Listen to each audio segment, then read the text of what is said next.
A ver, las causas del fracaso escolar son tan hondas como las diferencias que pueda haber en la sociedad. Si en una casa hay libros, la gente desde pequeña aprende a que hay libros y que los libros se usan y se lee.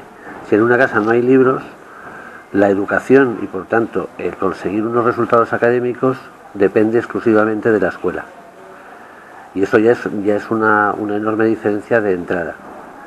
Si por otra parte tenemos en cuenta que las nuevas tecnologías, y en este caso especialmente la televisión en las casas, hace que los niños y las niñas aprendan mucho más de lo que ven en televisión, de lo que ven en la escuela, va a depender mucho que los niños y las niñas que tienen muchas horas de televisión se fijen más en esa televisión, y los niños y las niñas cuyos padres limiten las horas de televisión se fijen más en lo que reciben en la escuela.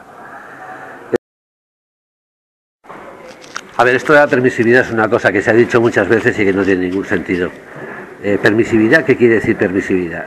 Los niños estudian si están motivados para estudiar, tanto por sus padres como por sus profesores. Y una vez más, estudiarán más los niños cuyos padres les ayuden y cuyos padres les motiven a estudiar. Y por tanto, estudiarán más los niños cuyos padres tengan estudios.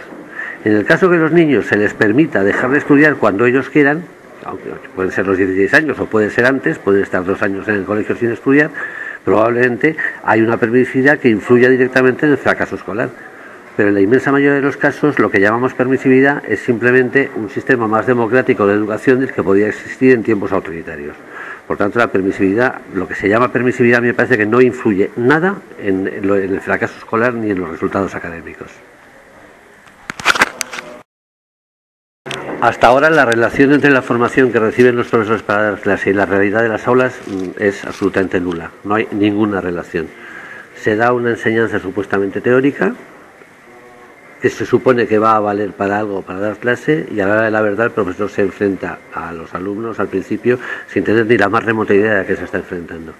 En el caso de los maestros hay un poco más de relación, hay asignaturas directamente relacionadas con la práctica en el aula. En el caso de los profesores de enseñanza media y de bachillerato no hay absolutamente la más mínima noción de pedagogía en toda la carrera, ni en los cursillos que se dan luego para dar clase.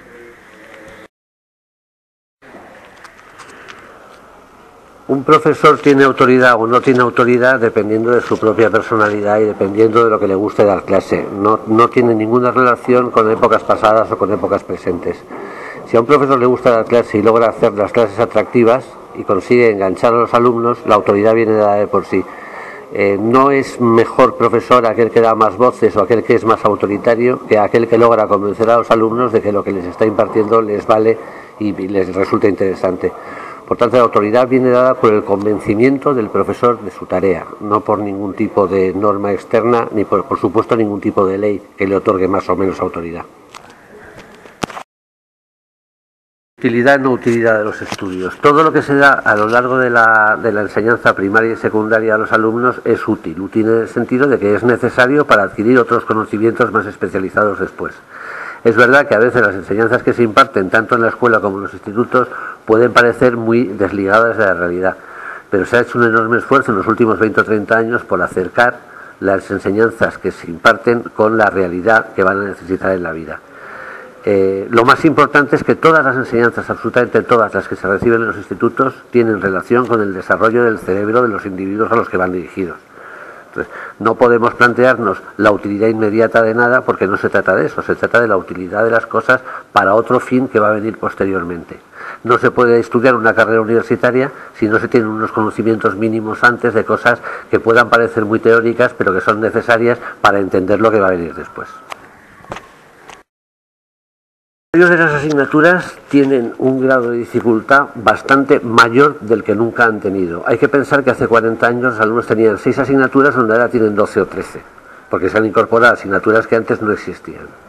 Entonces, si salimos de la gramática, la geografía, la historia y las matemáticas, que es prácticamente lo que había antes, evidentemente los contenidos han bajado mucho, pero han bajado mucho porque esos contenidos están al alcance de todos los alumnos en libros, en nuevas tecnologías, en televisión, y entonces lo que hay que hacer es intentar meter en un programa de enseñanza primaria y de enseñanza media muchos más contenidos de los que había antes, porque hay muchas materias que antes no se impartían. Entonces, evidentemente, se pide mucha menos memoria Y por eso a las personas que estudiaron hace tanto o 40 años les puede parecer que los contenidos son menores. Pero es que ya no pedimos memoria, esos contenidos están al alcance de cualquiera en diversos medios. Por tanto, en general, en global, los programas de enseñanza media y enseñanza primaria son mucho más ambiciosos que hace 30 o 40 años. Que nos parece que cada vez que llega un gobierno nuevo tiene que cambiar la ley. A mí me parece que la LOCSE fue un enorme esfuerzo de toda la comunidad educativa y una de las más participativas de las que ha habido desde que hay democracia en España. El problema de la LOCSE es que estuvo en baja de presupuesto desde el primer momento. No se le dio todo el dinero que hubiera necesitado, toda la inversión que hubiera necesitado para llevarse a cabo debidamente, y eso hizo que fracasara en muchos aspectos.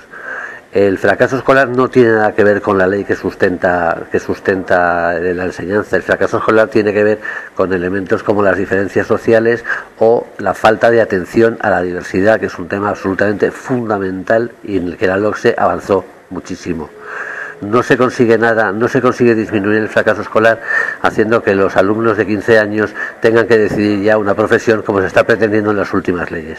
Se consigue disminuir el fracaso escolar motivando a alumnos y profesores y no haciendo que los caminos se diversifiquen tan pronto. Yo creo que de las últimas leyes que ha habido en España, la más completa, a pesar de sus muchos defectos, era la LOCSE. Lo más importante es no engañar a los jóvenes, no hacer creer a los jóvenes que por encontrar un trabajo a los 16 años van a ser más felices. La motivación fundamental tiene que venir dada por la atención a la diversidad, y la atención a la diversidad depende en gran medida de la inversión en educación de un país. España sigue siendo uno de los países con menor inversión en educación de su entorno. No se puede pretender que haya una educación masificada igual para todos en los tiempos que corren. Lo que hay que hacer, si se quiere realmente reducir el fracaso escolar, es reducir los ratios en las aulas, mejorar las condiciones de vida del profesorado, las condiciones de vida y de trabajo, y atender de manera diversa a la diversidad de las personas. Esas son las tareas fundamentales que hay que llevar a cabo para verdaderamente atacar el fracaso escolar. Los profesores siempre han tenido el apoyo de los padres. Ese apoyo se muestra más o menos en distintas ocasiones, pero yo me he sentido durante toda mi carrera profesional absolutamente apoyado por los padres y respetado por los padres. Un profesor es tanto más respetado por los padres cuanto que ven que sus hijos respetan a sus profesores. Y los profesores, para que los padres les respeten, les tienen que respetar los hijos. Y para que los hijos respeten a los profesores deben hacerse respetar. Es el mismo tema de la autoridad de antes. Un alumno respeta tanto más a un profesor cuanto ve que el profesor es una persona cercana, una persona que le enseña y una persona que respeta su posición ante la vida y la de su familia.